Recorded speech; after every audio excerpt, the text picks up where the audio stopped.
Hello friends, welcome to M S आरीवर्क classes.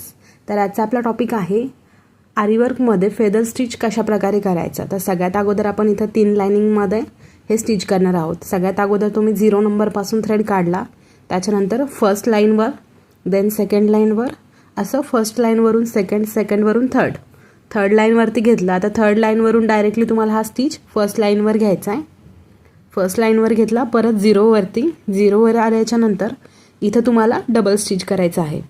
घेतला, परत त्याच्या पुढच्या साईडलाच अजून एक स्टिच घ्यायचा आहे. सेम नंतर तेच कंटिन्यू करायचं पुढे फर्स्ट लाईनवर, तिथून सेकंड लाईनवरून परत लास्टची लाईन म्हणजेच थर्ड लाईनवर आलात, थर्ड लाईनवरून परत फर्स्ट लाईनवर घ्यायचं.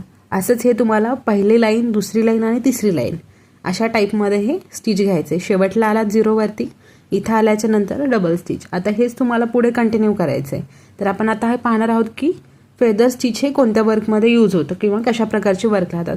जे तुम्ही 5D किंवा 3Dसाठी हे जे आपण फेदर स्टिचचं घेतलेलं आहे, तर त्याच्या पॅचमध्ये याची फिलिंग राहते आणि हे तुम्ही स्लीव्जवरती पण करू शकता. हे 2 लाईनमध्ये होतं, 3 लाईनमध्ये पण होतं.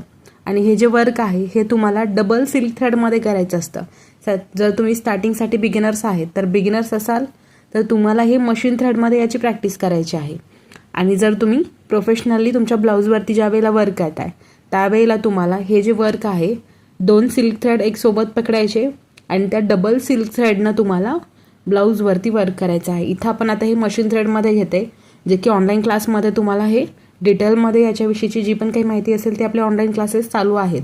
बेसिक टू ॲडव्हान्स पण क्लासेस आहेत आणि याच्या पुढचे म्हणजेच प्रो क्लासेस पण आपले चालू आहेत. इथे आता मी सेम हेच पुढे कंटिन्यू करते. स्टेप बाय स्टेप घ्या तुम्ही. व्यवस्थित लक्ष देऊन पहा की ज्या वेळेस आपली जी लाईन असते, हे पहा आता खालच्या साईडला लाईन आली आहे, त्यावेळेला तुम्ही डबल स्टिच घ्यायचं आहे, म्हणजे डबल टाका टाकायचा आहे.